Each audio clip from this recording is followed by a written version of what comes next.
A pope's body exploded at his own funeral. 1958. Pope Pius XII is dead. His physician rejects embalming fluid, using oils, resins and herbs instead. The body goes on display in St. Peter's Basilica during an Italian heatwave. Within hours, the face turns green. The nose collapses.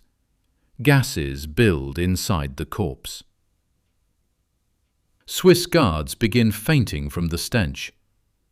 Then a horrifying crack, as gases burst through the remains.